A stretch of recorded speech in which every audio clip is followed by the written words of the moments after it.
Bonjour, Guillaume de Salvandi, et bienvenue sur Nouvelle Voix. Merci. Nous sommes très heureux de vous avoir pour cet entretien. C'est un plaisir d'être invité par vous. Est-ce que dans un premier temps, vous pourriez vous présenter? Qui êtes-vous et que représentez-vous? Alors du coup, moi je m'appelle Guillaume, je suis étudiant dans le domaine du droit pour l'instant. Et du coup, je suis responsable de la formation à l'AF Paris, donc la section parisienne de l'Action française. Donc il y a un mouvement politique royaliste, nationaliste, engagé pour la défense de la nation française et des Français. Voilà. Votre référence, c'est Charles Maurras. On sait que vous vous en revendiquez très régulièrement. Alors, est-ce que dans un premier temps, vous pourriez justement nous rappeler qui est Charles Maurras, quelle était sa production intellectuelle, les œuvres qu'il a fait, les grandes théories qu'il a développées, et pourquoi est-il, selon vous, autant singulier?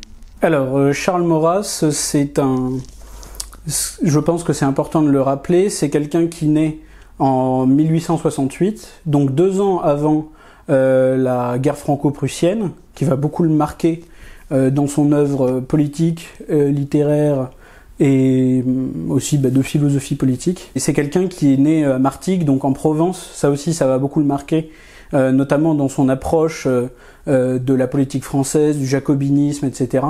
Donc c'est vraiment quelqu'un qui va traverser la fin du 19e siècle, où il va être assez jeune, et on va dire la première moitié du 20e siècle. Il va avoir une activité qui va être littéraire, mais aussi journalistique. Journalistique dans plusieurs quotidiens, dont un quotidien qui va fonder, qui va être le quotidien de l'Action française. Voilà. Et d'un point de vue intellectuel, justement, ouais. Qu'est-ce qui va le différencier par rapport aux autres penseurs de son époque? Et pourquoi vous vous y référez à lui particulièrement? Alors, bien sûr, par son importance au niveau de la fondation du quotidien de l'Action française, puisqu'il n'a pas fondé le mouvement de l'Action française, mais le quotidien, le journal, ça va vraiment être celui qui, en réalité, va convertir les membres du mouvement de l'Action française, qui étaient plutôt des républicains nationalistes. Il va les convertir, c'est peut-être pas le bon mot, mais c'est celui que je trouve peut-être le plus adéquat. Il va les convertir à la pensée monarchiste. Certains venaient un peu de la gauche, avaient une pensée un peu radicale au sens de radical socialiste, vous voyez. Ils vont vraiment migrer de cette pensée-là, ou de républicains de droite classique, vers le monarchisme par le moyen de Charles Maurras. Et c'est ça qui fait en réalité son importance et sa singularité, c'est que Charles Maurras arrive, sa vie publique, entre guillemets, commence au moment où le royalisme politique décline, qui était un royalisme très religieux, etc. Lui, le fait qu'il perde la foi pendant son adolescence, et donc il ne croit plus en Dieu, va lui faire considérer la question de la monarchie uniquement sous l'angle de l'intérêt national. Et c'est ça qui est très intéressant, je pense, c'est que cette option politique, qui est quand même pas banale, lui, il va la considérer au regard uniquement de l'intérêt national. Et pour lui, la monarchie est nécessaire, parce qu'il y a eu 1000 ans de monarchie et qu'on voit ce que 1000 ans de monarchie ont fait. Et alors lui, alors évidemment, quand il commence à écrire, il n'y a pas eu 150 ans de république, on va dire qu'il y en a eu peut-être 40 ou 50 tout cumulé. Et lui, il décrit aussi ces 50 ans de république, inclus avec l'Empire, dans ce que ça a produit, ce que ça a pu produire de bien, il y a eu 2-3 trucs bien quand même, mais aussi ce que ça a produit de mauvais, les invasions, la désunion nationale, etc., etc. Donc c'est ça qui fait vraiment sa singularité aussi dans le monde politique de son époque. Charles Maurras disait « Nous sommes nos ancêtres, nos maîtres, nos aînés, nous sommes nos livres, nos tableaux, nos statues, nous sommes nos paysages. » En quoi cette envolée lyrique de Maurras symbolise-t-elle la pensée de l'Action française selon vous? Alors c'est une citation que je ne connaissais pas, à vrai dire. Je n'ai pas lu tout Maurras encore, j'essaye, mais c'est difficile. Je pense que c'est une citation qui décrit bien ce que Maurras pense vis-à-vis de l'enracinement, d'une part de l'enracinement au niveau de l'héritage. Nous sommes des héritiers au sens civilisationnel. On hérite d'une civilisation que nos pères nous ont transmis, parfois pas en entier. C'est peut-être le reproche qu'on pourrait faire aujourd'hui, qui est effectivement qu'on nous a pas légué tout ce qu'on aurait pu nous léguer, qu'on a fait un retranchement par des choix idéologiques qui sont pas forcément bons. Mais lui, effectivement, je pense que là-dedans, on voit bien un côté d'enracinement et d'héritage. Et ça, c'est très intéressant. Et nos statuts, tout ça, c'est vraiment l'environnement civilisationnel, le paysage mental qui est le nôtre, qui fait aussi notre pensée et notre différence, nous, en tant que Français, avec plein d'autres peuples qui ont aussi ça, mais qui fait aussi une belle, comment dire, diversité, pour utiliser un mot qui est souvent utilisé en ce moment. Est-ce qu'on pourrait dire que c'est du patriotisme charnel, dans le sens où le patriotisme c'est la terre des pères, donc on a un rapport charnel à la terre des pères, et là je pense en fait à Barrès tout simplement. Tout à fait. Et donc Barrès est dans cette filiation-là de patriotisme, comme on dit, romantique. Alors effectivement, Barrès, dans un discours qu'il prononce, je crois, à la Ligue de la Patrie française, fait un discours où il prononce effectivement quasiment ce slogan, en fait. Le patriotisme, c'est la terre et les morts. La terre sur laquelle nous vivons, la terre qui est celle de notre village, notre petite patrie, et les morts, c'est-à-dire là où nous sommes enracinés. Et ça, effectivement, ça fait le patriotisme. Et le patriotisme est un élan naturel, et il est, je crois, tout à fait bon et normal et qu'il existe. Mais le patriotisme ne fait pas tout. C'est pour ça que nous, à l'Action française, et que Charles Maurras, lui, se décrit comme nationaliste. C'est-à-dire que nationaliste, c'est la défense de la nation, c'est le patriotisme et la défense de la patrie, le nationalisme et la défense de la nation. Et qu'est-ce que c'est que la nation ? C'est pour ça que c'est hyper important. On parle beaucoup de nation en ce moment, sans nécessairement comprendre ce que veut dire ce mot. Mais la nation, et c'est ce que disait le général de Gaulle, c'est la nation, c'est évidemment les Français d'aujourd'hui, les Français tels qu'ils sont, c'est ce qu'il disait, mais aussi les Français d'hier, ceux qui sont morts, ce que je disais juste avant, ceux qui nous ont légué aussi tout ce joyau de la France, mais aussi c'est un devoir qui nous est imposé de pouvoir à notre tour léguer aux générations qui vont suivre. Donc effectivement Barrès qui a eu lui pour le coup une œuvre littéraire et politique qui est très intéressante, lui effectivement il arrive à un moment de patriotisme, etc., l'affaire Boulanger, tout ça, mais Charles Maurras, lui, il va vraiment s'attacher à défendre la nation et vraiment dans cet esprit-là, de cet esprit de transmission. Vous parlez de nation. Est-ce que vous pouvez revenir sur la théorie de nationalisme intégral ? Alors, le nationalisme intégral, c'est une expression de Charles Maurras. Le nationalisme intégral, en réalité, c'est qu'est-ce que c'est le nationalisme ? C'est défendre la nation. Alors, c'est très bien, comme je l'ai dit avant, il peut y avoir des nationalistes républicains. Mais Charles Maurras, et nous, à l'Action française, nous considérons que souvent, le nationalisme républicain n'est pas intégral, puisque pour nous, la solution de défense de la nation, la meilleure solution de défense de la nation, c'est la monarchie. C'est pour ça que nous pensons que notre nationalisme est intégral, parce que notre nationalisme va au bout de la question, en réalité, en apportant, à notre sens, et je pense qu'on a raison, autrement je ne militerai pas l'Action française, en apportant la solution monarchique. Que pensez-vous du coup des partis nationalistes républicains, comme le RN ou comme Reconquête par exemple, ou Debout la France ? Selon vous, il y aurait donc une incohérence inhérente à ces partis à se revendiquer de la sorte, tout en adoptant le régime républicain et ses idéaux comme système. Il y a donc une incohérence, et on comprend bien. Certainement, oui, bien sûr. À mon sens et à notre sens, évidemment qu'il y a une incohérence. Déjà parce que je ne pense pas que ce soit des partis qui se revendiquent spécialement comme nationalistes. Le RN par exemple. Le RN, c'est Bardella qui disait qu'il se revendiquait comme souverainiste, et je doute pas, en fait, moi je remets jamais en cause les intentions des gens, qui sont sans doute des bonnes intentions, je sais pas, mais je pars du postulat que ce sont vraisemblablement des bonnes intentions, mais les bonnes intentions ça fait pas tout. Ce qui reste à voir, en fait, c'est s'ils sont nationalistes comme ils le disent, ou comme on le dit aussi parfois dans les médias, voilà. Ou s'ils sont souverainistes. Il faut que ça se traduise dans leur programme, il faut que ça se traduise dans leurs propositions, dans leur prise de position. Or, je prends un exemple, mais sur la question de l'Union européenne, qui est quand même, à notre sens, en tant que nationalistes intégraux, un véritable frein à la souveraineté française dans tout un tas de domaines qui sont nécessaires à notre sens pour que la France retrouve sa liberté et la pleine possession de ses moyens. Ces gens-là, en réalité, sont à plat ventre devant l'Union européenne. Peut-être que Debout la France est peut-être le parti qui est le moins là-dedans, mais encore, en fait. Et effectivement, je pense que ce sont des gens qui, parce qu'ils confondent République et France, n'arrivent pas, une sorte de déconnexion en réalité. Et nous, on confond pas monarchie et France. Enfin, la monarchie, c'est un régime politique. Il y en a dans plein d'autres pays, et on n'est pas, par exemple, on n'est pas spécialement. On trouve que c'est le meilleur régime pour la France, mais on considère pas qu'une monarchie, par exemple en Suisse, ce serait une bonne idée. Il y a des républiques qui, par la constitution de ce pays, par l'histoire de ce pays, peuvent être bonnes. Je dis pas le contraire, mais en France, quand on se revendique nationaliste ou souverainiste, si on veut aller vraiment au bout du problème, à mon sens et à notre sens, à l'Action française, il faut être monarchiste. C'est le meilleur régime pour la France. Après, il y a des questions de personnes, effectivement, ça ne marchait pas, l'herbe n'était pas plus verte sous la monarchie, mais la France allait mieux parce qu'il y avait une vision, etc.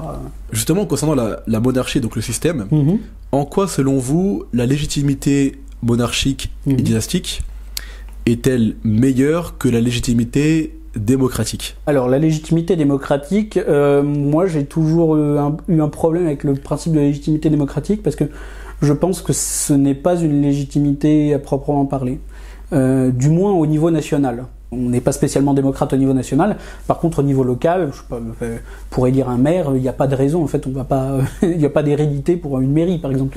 C'est normal, c'est heureux. Mais au niveau national, en réalité, je crois que les enjeux sont trop grands et la tâche est trop grande pour des gens qui ont passé, on va dire, 8 mois à faire une campagne, en passant quand même une bonne partie de leur temps à mentir, et puis l'autre partie de leur temps à cracher sur leurs concurrents. En fait, le système qu'on connaît actuellement est le système où on détermine que, parce que 50 plus 1 électeur ont décidé que telle personne leur plaisait le plus, ou plutôt qu'elle parfois leur déplaisait le moins, on va choisir que c'est cette personne-là qui va diriger le pays. C'est un peu, oui, enfin, je sais pas, dans un avion, on n'élit pas le pilote avant le vol. Vous voyez? Alors, on pourrait croire que c'est légitime. Si la démocratie est un très très bon système, on l'étendrait à plein de choses. Pour le coup, je pense pas qu'on puisse laisser le destin d'un pays au dé du scrutin, en fait. La légitimité de la monarchie, c'est en réalité la légitimité de chacun d'entre nous. Parce que quand on regarde, je sais pas, mettons vos parents, mes parents, je sais pas, une fois qu'ils vont mourir, ça va arriver, ils vont transmettre les biens qu'ils ont. Un appartement, ou s'ils ont une maison, voilà. En fait, ils le transmettent à leurs enfants. Et c'est normal en réalité. On n'a pas l'idée d'élire quelqu'un qui pourrait réacquérir, etc. C'est le meilleur moyen, à mon sens, de défendre les intérêts, puisque de même qu'on va pas chercher à couler le patrimoine de ses enfants, qui est notre patrimoine à nous pour l'instant, la monarchie, c'est à peu près la même chose, vous voyez.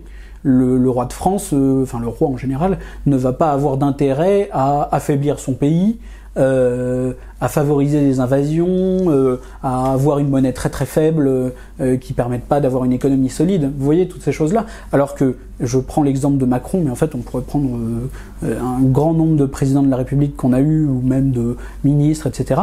En réalité, ces gens-là, ils doivent leur élection à des gens. Je pense à Macron, par exemple. Macron, il doit son élection aux gens qui lui ont financé sa campagne. Ce sont des gens qui doivent des choses à d'autres gens qui, eux, ont les cordons de la bourse.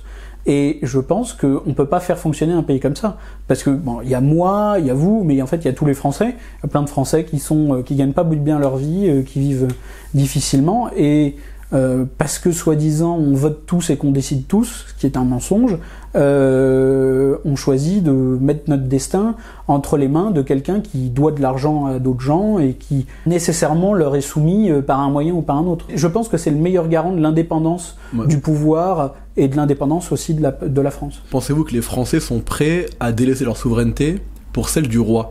Parce que les Français sont habitués à la démocratie, sont habitués à la République. C'est devenu une sorte de rituel républicain, le fait d'aller voter, le fait d'élire des représentants de manière régulière. Donc est-ce que les Français sont prêts à délaisser leur souveraineté, qu'on apprend dès l'école, le citoyen qui va voter, le citoyen qui est dépositaire d'une parcelle de souveraineté, est-il prêt à délaisser ça pour la souveraineté d'un roi? Non. Voilà. Non, faut être clair. Non, c'est clair. Aujourd'hui, les Français sont pas prêts à ça. C'est pour ça qu'on est là, hein. C'est pour ça qu'il y a l'Action française, hein. C'est pour ça que nous, on a conscience de ça. On vit pas dans le monde des bisounours de la politique, hein. On a conscience que les Français, c'est un peu un truc qui leur permet de garder un peu confiance dans le futur aussi. Parce que s'ils avaient notre vision à nous, je pense qu'ils seraient beaucoup moins confiants dans la vie de tous les jours. Moi, je vais voter. Je le dis, ça fait toujours un peu, ça surprend parfois. Moi, je vais voter, déjà parce que ça me fait sortir le dimanche. Ça me fait un truc. Je dépouille aussi. Enfin, j'essaie d'être investi dans la vie locale et aussi dans la vie élective, même si j'y crois pas pour les élections présidentielles, etc. Enfin, moi, ça me fait un peu une activité. Et puis aussi, je trouve que c'est important d'y participer parce que c'est un rituel, comme vous l'avez dit, c'est un rituel politique, etc. Donc, je conteste la finalité, mais que je reconnais puisqu'il est là en fait. Les Français ne sont pas pour la monarchie, les Français ne sont pas monarchistes, etc. Par contre, je pense que dans le fond intellectuel des Français, il y a quelque chose qui leur fait préférer un régime stable. C'est pour ça qu'on a vu que tous les régimes qui étaient très instables, très parlementaires, vous voyez, la Troisième République, la Quatrième République, se sont en réalité souvent transformés en désastres. De toute façon, on finit nécessairement par se retourner vers un régime où on se retrouve autour de cette figure rassembleuse. Je pense que vraiment l'élection au niveau national, c'est un facteur de division des Français, mais aussi on se coupe de pas mal de bonnes idées. Enfin, on le voit en ce moment, je pense. La politique, c'est vraiment, pour le coup, c'est on a gagné, vous aviez qu'à gagner, etc. Oui, mais on peut pas faire ça, vous voyez. Pour revenir sur la division des Français, selon vous, la division, elle va résulter de l'élection, mais on pourrait vous rétorquer que la division précède l'élection, et qu'en vérité, les Français sont déjà divisés en amont, et que l'élection ne fait que révéler des divisions politiques et idéologiques. Mais donc, selon vous, le rapport est inverse, en fait. Les Français sont unis, et le régime républicain et l'élection, avec le jeu des partis politiques, va venir diviser les Français. C'est pas juste le régime, mais c'est vraiment le mode d'élection. On cherche la division. On cherche la division pour affirmer son nombre. Enfin, je sais pas, on peut prendre l'élection la dernière élection de 2022, c'est vraiment ça. On cherche la division à tout prix. Alors qu'il y a des sujets sur lesquels je comprends qu'on se divise, parce qu'on a des idées différentes.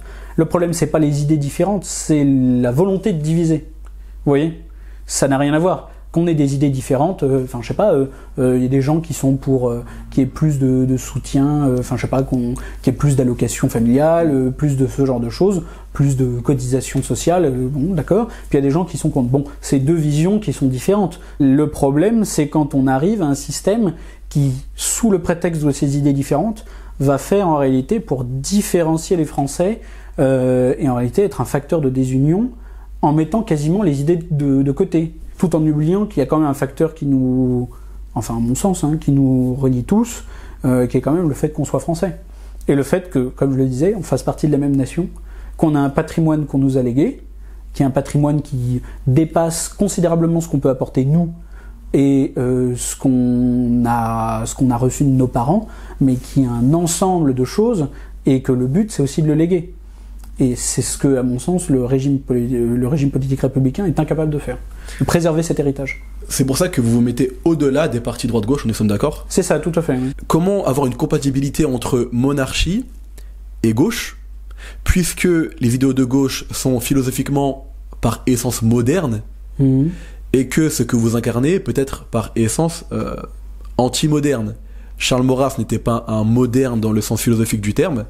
Et donc, lorsqu'on veut s'élever au-delà de la gauche et de la droite, n'avez-vous pas peur de retomber dans une politique qui va être menée, qui va être de droite, puisque les idéaux de gauche vont impliquer le progrès, vont impliquer la République, et vont impliquer des prérogatives politiques de gauche par essence, en fait. Donc, est-ce qu'à la fin, vouloir être au-delà de la gauche et de la droite, dans votre cadre à vous, n'est pas un leurre, puisque, in fine, l'action française est de droite ? Alors je le dis parce que souvent les gens oublient, mais notre but c'est pas d'instaurer le régime de l'Action française, c'est d'instaurer la monarchie. D'accord.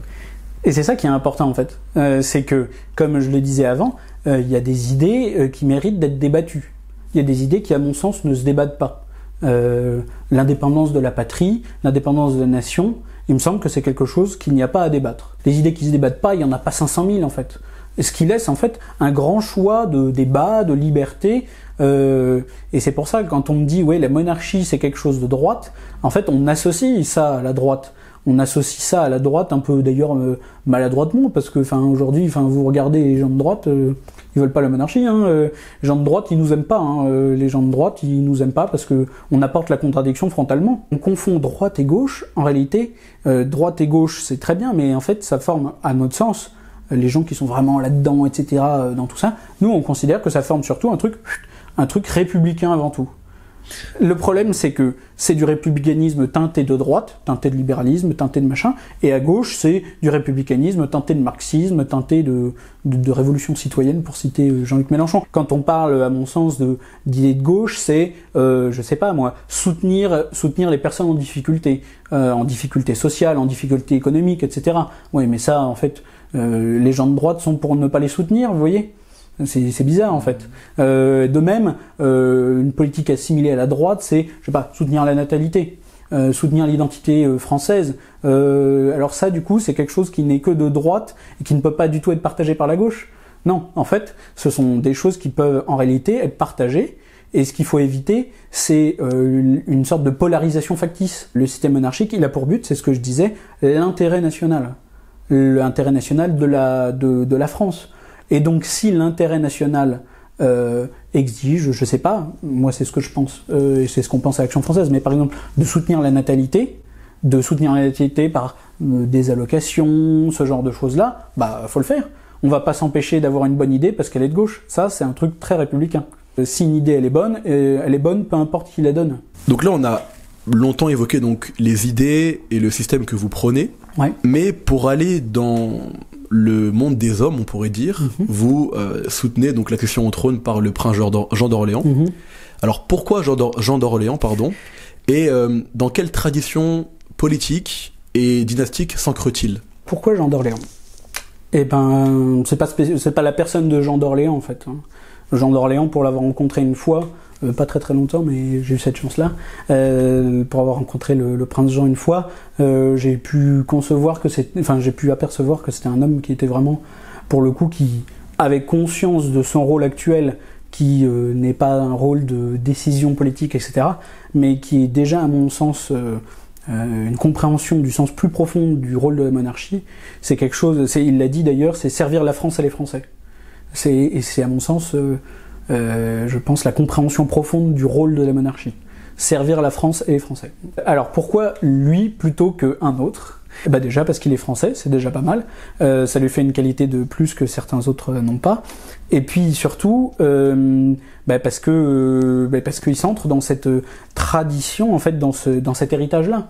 Dans cet héritage des princes français, des princes qui ont gouverné la France, des rois qui ont gouverné la France. Vous m'avez parlé de la filiation historique. Ça, c'est toujours une autre question, c'est-à-dire que la filiation historique, je crois que c'est René Raymond qui fait la filiation, trois groupes de entre guillemets, la droite, la pensée philosophique de droite. Droite orléaniste, droite légitimiste et droite voilà, c'est ça.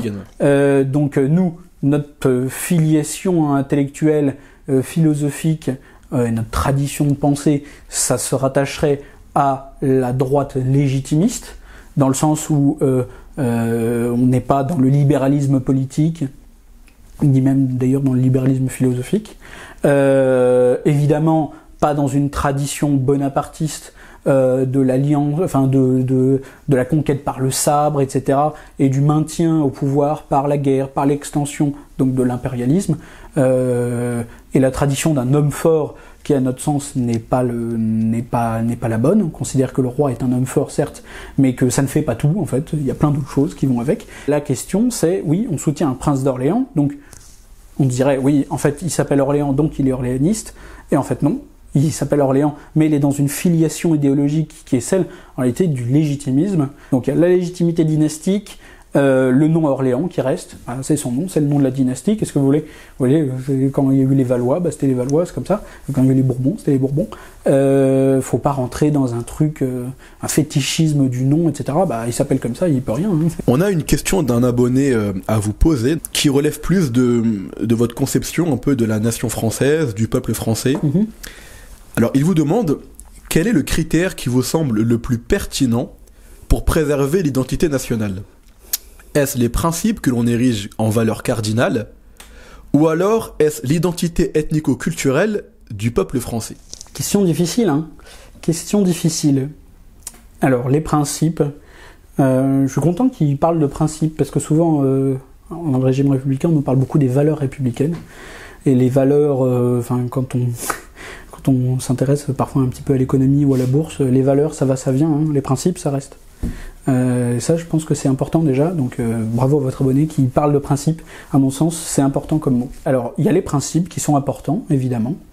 Je pense qu'on peut pas passer à côté. Oui, la monarchie française, c'est une monarchie qui a certains principes, qui sont pas vraiment ceux de la monarchie anglaise. Par exemple, la monarchie anglaise est une monarchie qui est beaucoup plus libérale, parlementaire, etc. C'est pas vraiment notre idée.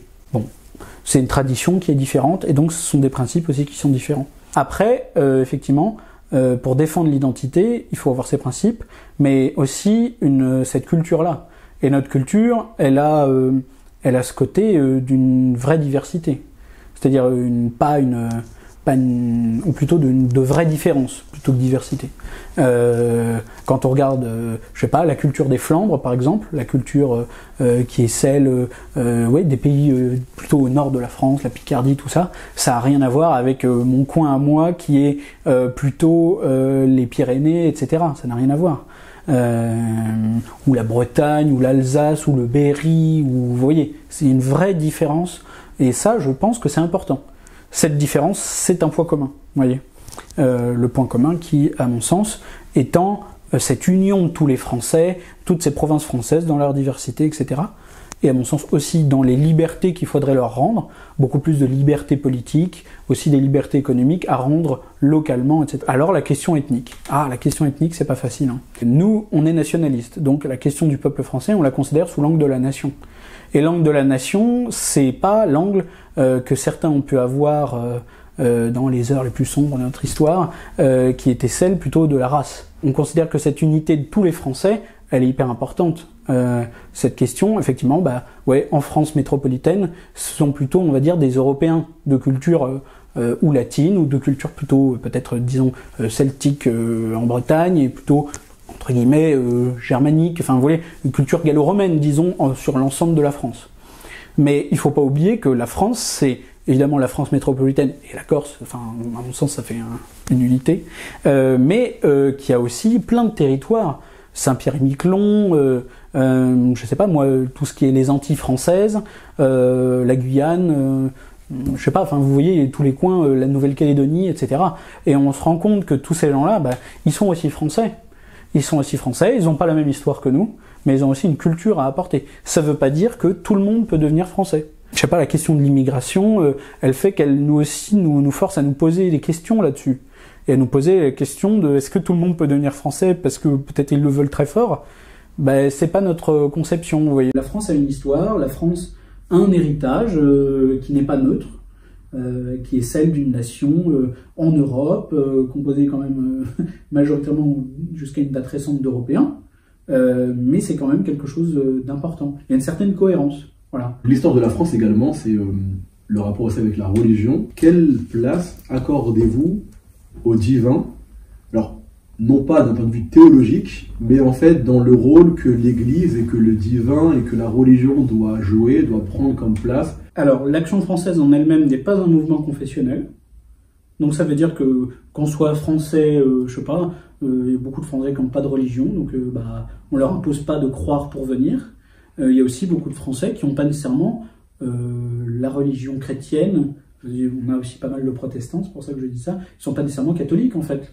Donc on n'impose pas aux gens d'être catholiques pour venir à l'Action française. Cependant, ce qu'on demande et ce qu'on pense nous, c'est que la France est une nation chrétienne. Et on considère que en France, il doit y avoir quand même un respect particulier qui doit être accordé à la religion chrétienne, la religion catholique, qui est quand même la religion qui effectivement nourrit spirituellement la France. En fait, ça sert à rien, par exemple, de dire qu'on va mettre la religion catholique comme religion de l'État. Parmi les Français, on va dire de souche, il y a plein de Français qui croient pas en Dieu. Voilà, ça, ils y croient pas. On va pas dire, c'est bon, la religion catholique est la religion de l'État. Oui, enfin, ils vont pas comprendre, ils vont dire, ah oui, c'est bizarre, etc. Ça, c'est après qu'on verra. Ça, c'est autre chose. De l'enseignement religieux à l'école, c'est pas non plus quelque chose de complètement idiot, etc. Mais ça, On verra ça après. Vous voyez, on verra ça quand on aura établi la monarchie. Notre but, c'est pas de mettre en place un régime religieux. Est-ce que vous partagez le constat, comme d'autres partis politiques, qu'aujourd'hui l'islam incarnerait une menace en tant que religion pour la France et donc du coup pour servir votre projet? Moi, j'habite à Paris. Je suis parisien, donc je le vois aussi. Je suis pas dans un quartier qui est très très favorisé et tout. Je vois aussi l'arrivée de ce qui, à mon sens, doit être considéré plus sous l'angle de coutumes religieuses étrangères, notamment l'islam. Et que je vois, je sais pas moi, des hommes en camis et des femmes qui portent le voile. Effectivement, je considère que c'est pas ça la France. C'est jamais une question de personne en fait. C'est pas que j'aime pas spécialement la gueule de telle personne ou quoi, mais c'est jamais une question de personne, d'individu en fait. C'est une question de généralité, de masse, etc. Il y a un problème au niveau de notre paysage mental, vous voyez, le fait qu'effectivement ce soit des coutumes étrangères. Nous, on s'en plaint parce qu'on n'a jamais été pour, mais il y a plein de gens qui s'en plaignent aujourd'hui du fait qu'il y ait des musulmans qui soient musulmans et qui pratiquent leur religion, mais moi ça me fait toujours rire. C'est souvent des gens qui ont contribué à faire venir tous ces gens-là en les arrachant à leur terre, en les arrachant aussi à leurs coutumes, en fait, à leur mode de vie et à leur pays, qui aujourd'hui se plaignent en disant oui, quand même, hein, machin, les musulmans, etc. C'est aussi été des instruments, en fait, ces gens qui sont là. C'est quand même largement les instruments, déjà d'une politique économique, hein, qui a contribué à les faire venir en disant oui, mais en fait, grosso modo, je cite, hein, ils sont arabes et ils sont moins formés, donc on va pouvoir moins les payer. C'est quand même ça. Pour ça que je me permets quand même de critiquer très fortement la droite, les Éric Ciotti, les machins comme ça, qui se réveillent un beau jour comme les champions de la France et de la lutte contre je sais pas quoi, mais vous avez signé hein, quelque part, hein. Enfin pas vous personnellement, mais vos prédécesseurs dans la foi républicaine, ils ont signé pour les faire venir. Il y a eu cette affaire de l'abaya. Moi c'est ce que je disais, en fait on peut pas critiquer les musulmans de vivre en musulman quand on fait venir plein de musulmans en France. Il y avait, je crois, un cardinal ou un homme de l'église qui disait que Dieu se rit des hommes qui pleurent des causes dont ils chérissent. En fait, voilà, c'est ça. Vous pouvez la reformuler cette. Ouais, c'est Bossuet. Donc il dit Dieu se rit des hommes qui se plaignent des conséquences dont ils chérissent les causes. Exactement. Donc pareil, je suis pas sûr de l'avoir bien fait. C'est ça exactement. C'est un peu ça en fait. Bah oui. Selon vous, en fait, si on comprend bien, donc le problème actuellement n'est pas la religion en soi de l'islam ou par exemple les immigrés en soi, c'est le fait d'avoir mené des politiques qui vont les faire venir en France et qui par la suite va avoir une incompatibilité avec la culture française et l'histoire française en fait. Donc c'est pas les individus ou la religion en soi, c'est le fait de les faire venir et de les faire évoluer dans un système qui n'est pas apte à les recevoir. C'est-à-dire que moi je considère que la religion musulmane n'est pas compatible avec l'essence de la France. La religion musulmane ne peut pas se développer normalement en France parce que la France c'est une terre chrétienne, etc. Et que en fait il y a une incompatibilité. Du coup, comment faire actuellement, alors qu'on a une très forte présence d'immigrés, notamment donc de culture et de religion musulmane, oui. Est-ce que la solution est celle de la remigration, pour employer un terme très polémique, mais ici on va l'employer d'un côté très objectif? Comment faire maintenant qu'ils sont là? Est-ce que les musulmans devraient être plus discrets? Est-ce que les musulmans devraient embrasser la religion donc catholique? Ou est-ce que vous les inviterez à aller dans des pays qui seraient plus à même de respecter leurs idéaux et leurs pratiques, concrètement? Je pense qu'il y a déjà en fait la troisième solution, c'est à mon avis celle qui est la plus humaine en fait. Moi je suis pas pour revenir à des périodes historiques révolues, je suis pas pour les dragonnades, vous voyez, je suis pas pour qu'on envoie des soldats du 2e régiment étranger parachutiste arriver chez les musulmans, oui bonjour, ouvrez, hop, avec un crucifix en leur disant convertis-toi à la foi catholique. C'est pas ça qu'on veut en fait, non. Et à un moment ils ont leur religion et la religion c'est du domaine de l'intime. Une politique d'État ne peut pas être une politique visant à les convertir. Je pense que ce serait pas juste aussi. Parce que c'est pas comme ça qu'on les a fait venir. On les a pas fait venir en disant peut-être qu'un jour on va vous amener à vous convertir au catholicisme. En fait, le problème qu'ils soient musulmans est un problème à mettre de côté. Avant tout, c'est un problème politique déjà. On veut bien qu'il y ait une immigration très très limitée. Je parle en termes de nombre, etc. D'accord, ok. Mais d'un autre côté, ça implique d'avoir, pour faire qu'il y ait des gens qui viennent en France pour travailler, mettons, il faut que ça implique qu'il n'y ait pas de chômage en France et que les Français ne soient pas au chômage déjà. Vous voyez, C'est le slogan de Le Pen, qu'on aime ou qu'on n'aime pas, mais c'est, je sais plus ce qu'il disait, enfin je sais plus en termes de millions, c'était 3 millions de chômeurs, c'est 3 millions d'immigrés en trop. Si la formule n'est peut-être pas dans le cadre des valeurs de la République, elle n'en demeure, à mon sens, peut-être pas moins juste. Ça demande aussi de mettre au pas un certain patronat qui préfèrent avoir des immigrés, comme je le disais avant. C'est ceux qui les ont fait venir il y a 40 ans, 20 ans, 10 ans, aujourd'hui. Quand vous allez dans les cuisines des restaurants qui viennent pleurer en disant « oui, c'est très dur la période du Covid ». Oui, d'accord, mais en fait, les Français veulent pas travailler chez vous parce que vous les payez pas correctement. Et du coup, comme vous payez pas les gens correctement, vous préférez avoir des immigrés qui, eux, ne vont pas demander très cher pour leur croûte. Bon, bah déjà, ça demande aussi de mettre au pas ces gens-là. Et de dire, en fait, maintenant, vous employez des Français. Et les immigrés sont des invités. Et donc les invités, eh ben, c'est comme toujours, quand vous invitez des gens chez vous, ça demande de les mettre un peu au pas. Il faut dire, faut respecter les règles. Et quand je dis faut respecter les règles, c'est aussi en termes de, de violence, etc., tout le problème pour ça dans les prisons, etc. Il y a beaucoup de gens qui sont des immigrés ou des descendants d'immigrés. Les gens qui font des violences, des vols, des violences en réunion, etc., et qui sont immigrés, on dit bah écoutez, merci d'être venus, mais la fête est finie, on les renvoie déjà. Ça fait pas un paquet de monde, mais ça fera déjà du bien en fait à tout le monde. Et surtout à plein d'immigrés qui aujourd'hui disent ouais mais moi je suis immigré, je vis tranquillement, j'ai pas envie d'être assimilé à ces gens-là. Bon, ok. Cela déjà ça fait pas mal de gens. Deuxièmement, les gens qui n'acceptent pas la France comme elle est. Les descendants ou immigrés qui n'acceptent pas la France comme elle est, c'est-à-dire comme on l'a reçue en fait, c'est-à-dire une France millénaire qui a une histoire derrière elle, etc. Je pense aussi que quand on est invité dans un pays, il faut accepter le pays comme il est. Quand vous allez aux États-Unis, quand vous allez dans plein d'autres pays, qui sont des pays qui ont quand même une approche à peu près, à mon sens, saine de l'immigration, quand vous ne respectez pas les règles, ni les règles du pays, mais même quand vous avez des menées, je sais pas, anti-américaines, etc., on dit, écoutez, merci d'être venu, mais la fête est terminée. Au revoir monsieur, remontez dans l'avion, dans le bateau, dans le train, dans la soucoupe volante. Merci, au revoir. Déjà, ça fera déjà pas mal de monde. Après, c'est la question, effectivement, pour le reste. Le reste des gens qui sont là, qui se comportent bien, etc. Vous avez parlé de la question de la religion. Bon, alors la question, c'est aussi, il va falloir faire un choix. Et le choix, il faut qu'il soit donné à ces gens-là. Et je pense vraiment à une incitation à choisir, peut-être à partir, voilà. S'il y en a de plus en plus qui viennent, c'est aussi parce qu'ils voient que chez nous, il y a des facilités de vie, etc. Mais ils veulent aussi en bénéficier. Il n'y a pas nécessairement ça chez eux. Je sais pas. Moi, je pense que ça commence par renvoyer aussi, par exemple, les étudiants étrangers en fin d'études. C'est des choses qui se font pas facilement parce qu'en face, on a des hommes, on a des femmes, on a des gens qui ont aussi toute leur vie là-bas. Et si ça doit prendre 20 ans pour que certains rentrent chez eux, à mon sens, une majorité rentre chez eux et puissent en fait vivre correctement avec des compétences qu'ils ont ramenées de chez nous, développer leur pays, et donc en fait développer leur pays, c'est surtout empêcher qu'il y ait de nouveaux immigrés qui viennent, parce que s'ils viennent, c'est qu'ils n'ont pas un copec chez eux, qu'ils crèvent la dalle, qu'il n'y a pas de santé, enfin vous voyez que le système de santé, et voilà, ça passe par là, je pense.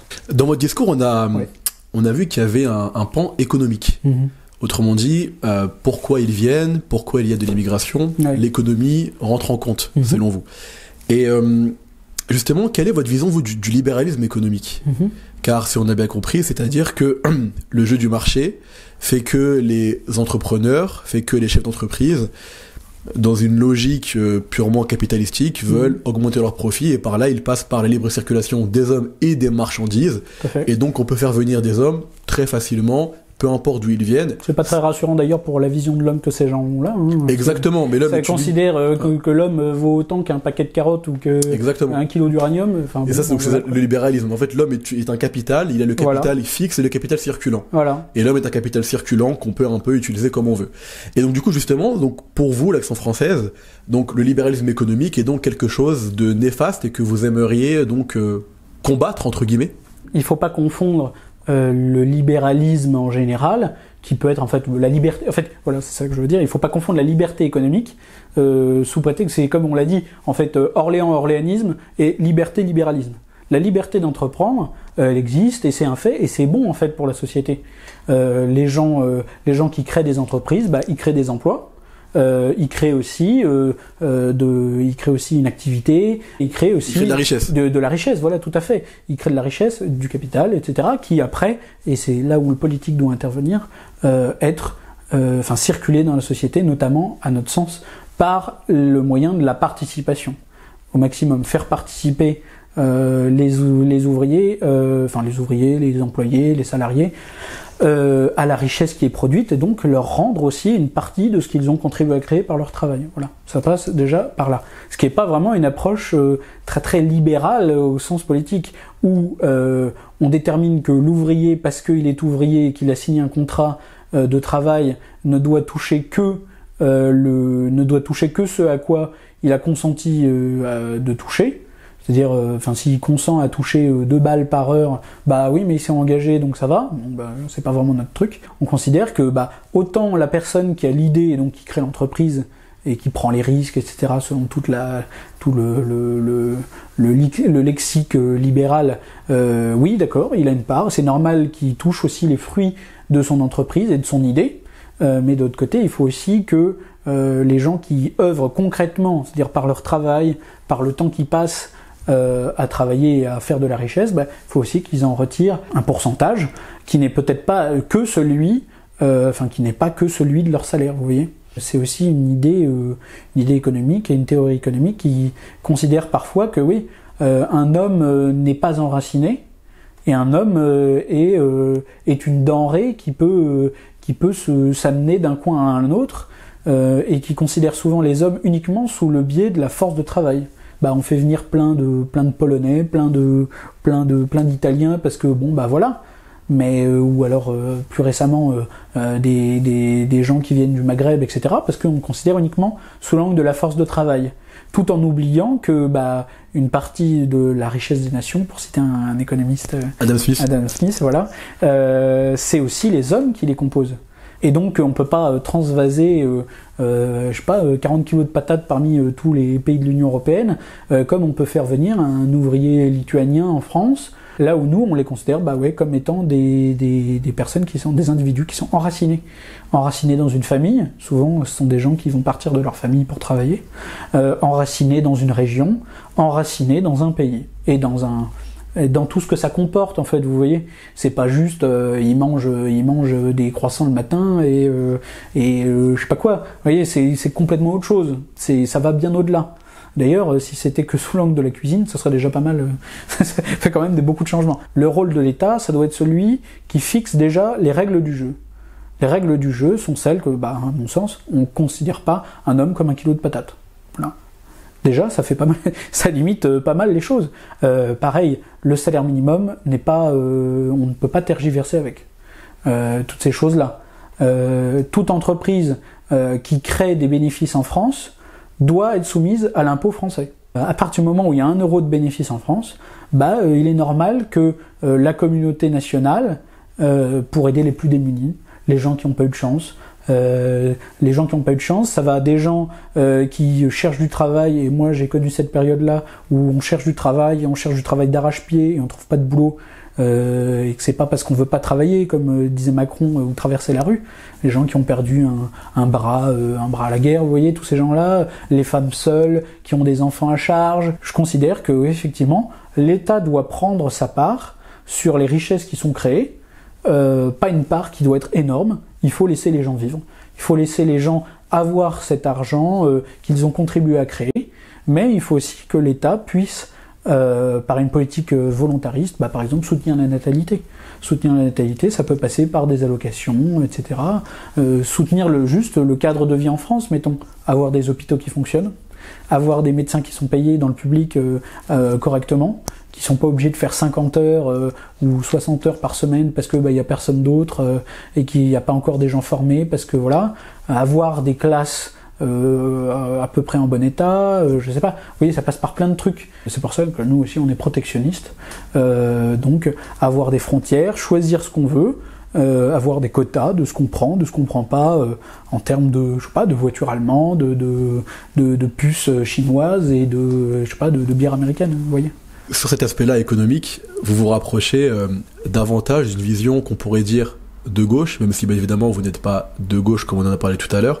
Mais donc c'est intéressant pour justement montrer qu'il y a des nuances à avoir et que l'Action française n'est pas un parti de droite, libéral, qu'on pourrait croire, comme à l'inverse des Républicains par exemple, ou de partis qui sont qui n'ont pas du tout votre vision des choses, et votre vision peut être même défendue par des candidats qu'on dit de gauche, et ça c'est très intéressant. Mais après, c'est surtout, moi je crois qu'on a le bénéfice de la cohérence. À partir du moment où nous on est pour que l'État se limite à un rôle du régalien, l'immigration qui rentre en France, la politique monétaire, déjà ça fait 2 trucs qu'on contrôle pas, l'armée, les relations internationales, 3 trucs qu'on contrôle pas.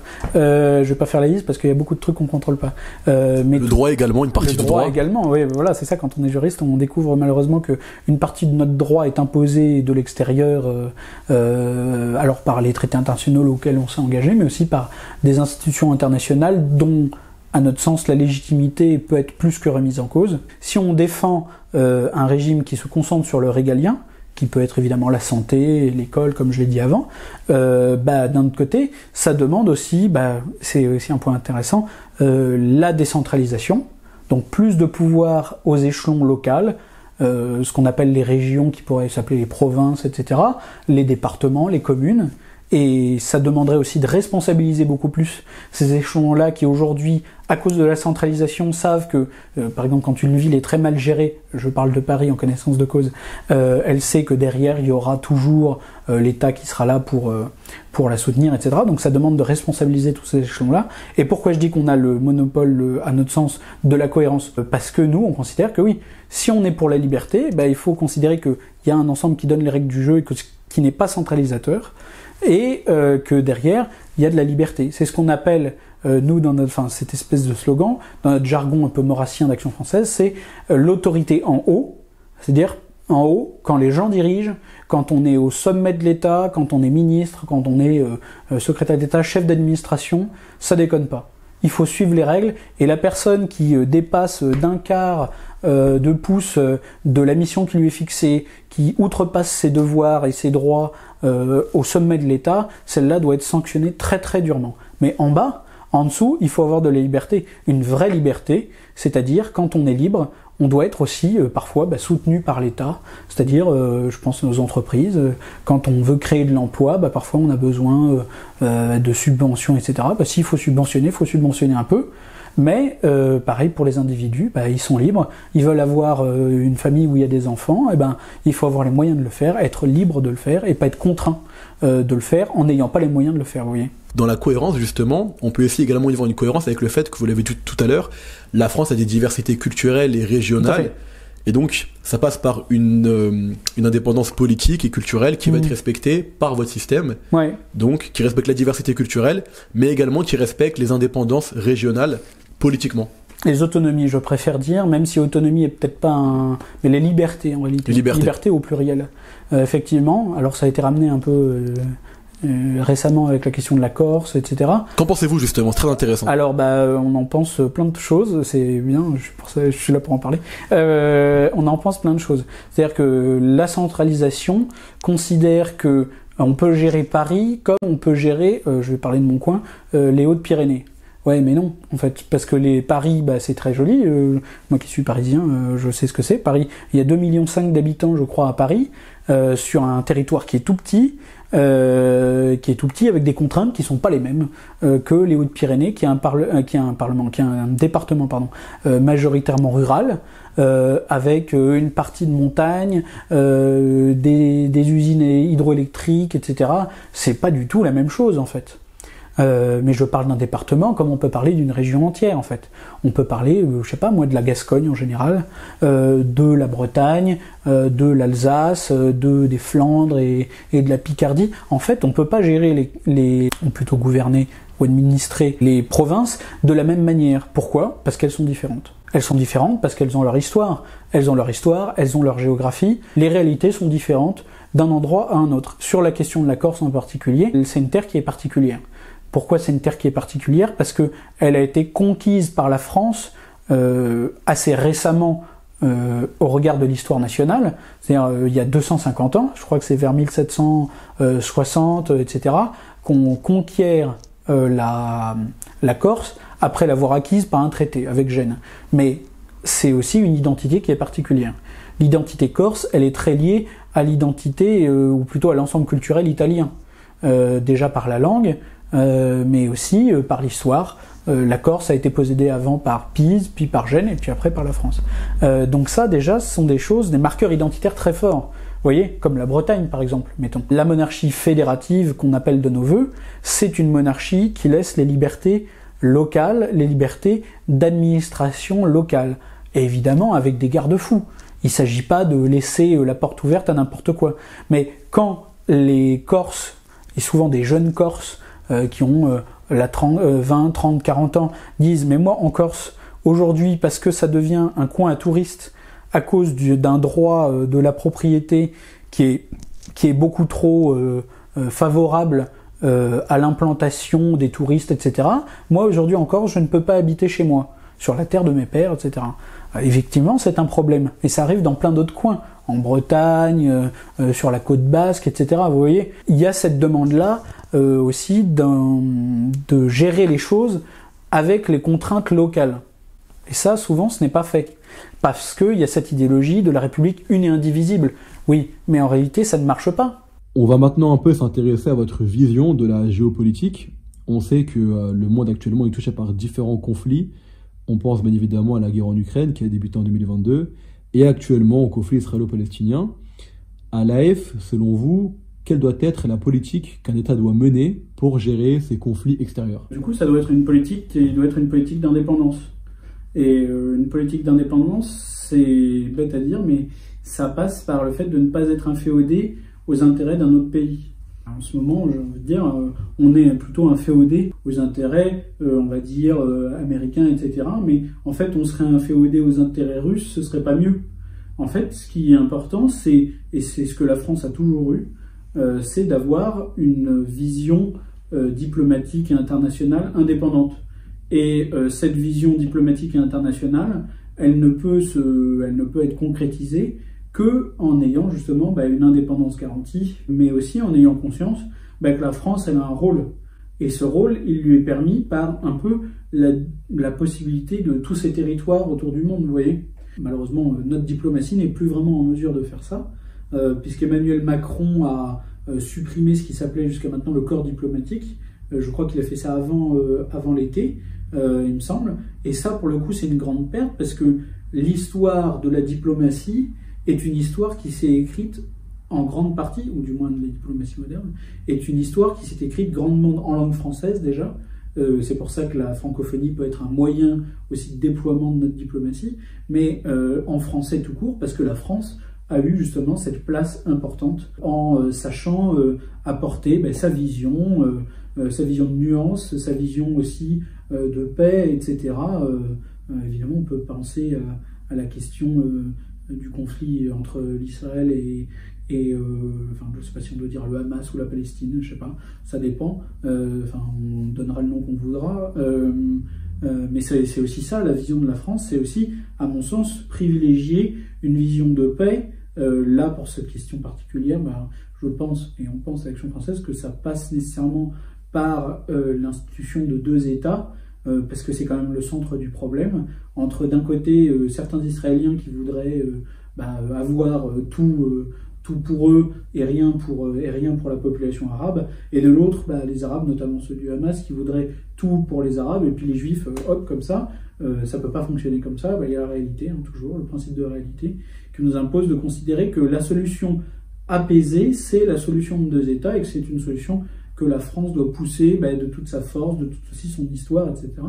Mais je ne sais pas si on parle peut-être de l'Ukraine, etc. C'est pareil, apporter cette vision de paix et refuser d'un côté comme de l'autre, et même aussi en France, qu'il y ait des va-t-en-guerre, qui soient d'un pays pour un pays ou pour l'autre, quand il y a des pro-russes, etc. Mais en fait, il ne faut pas tomber par anti-otanisme, enfin, c'est pas une formule que j'invente, mais il ne faut pas tomber dans l'aspect inverse, qui est le pro-russisme. En fait, il faut juste être pro-France. En fait, c'est pas forcément simple, mais c'est la vision à laquelle il faut s'attacher en fait. Pour conclure, quel est selon vous à l'AF le plus grand enjeu que connaît le pays actuellement? Ou autrement dit, quelle est peut-être la plus grande menace que connaît la France et le peuple français? Et ensuite, une fois que vous nous aurez donné cette menace-là, comment, selon vous, y pallier? C'est une question qui est difficile. Parce que contrairement à ce qu'on croit, là où les plus grandes menaces ne sont pas toujours faciles à identifier, ou du moins elles ne se manifestent pas toujours clairement. La première menace que moi je vois et qu'à l'Action française on voit, c'est l'Union européenne qui nous empêche d'avoir notre libre souveraineté et qui, pendant un certain temps, était un peu dans le « oui, bon, on impose peu à peu les règles, mais voilà », et qui là est vraiment passé à la vitesse supérieure en termes d'imposition d'une Europe fédérale, c'est-à-dire faire les États-Unis d'Europe. Ce que Churchill décrivait comme les États-Unis d'Europe, et ce qui n'est pas notre intérêt, mais surtout qui est contre la volonté de beaucoup de peuples d'Europe, à commencer par, nous en tant que nationalistes français, à commencer par le peuple français. Donc déjà, je pense que c'est une des premières menaces qui est une des plus grandes. J'en donnerai que deux. Je dirais que la deuxième, c'est l'immigration aussi. On en a parlé un peu avant, mais le grand remplacement n'est pas qu'un mythe. Heureusement ou malheureusement, ça dépend du bord politique parfois duquel on se place. Peut-être que certaines personnes à l'extrême gauche espèrent le grand remplacement. Nous, en tout cas, on le déplore. Et là, pour arriver, pour dépasser ces deux grandes menaces, pour l'Union européenne, pour nous, ça passe évidemment par le Frexit. Ça passe par la sortie de l'Union européenne de façon à être libre et à pouvoir choisir nous-mêmes les règles du jeu. Et puis c'est aussi retrouver la main sur notre monnaie.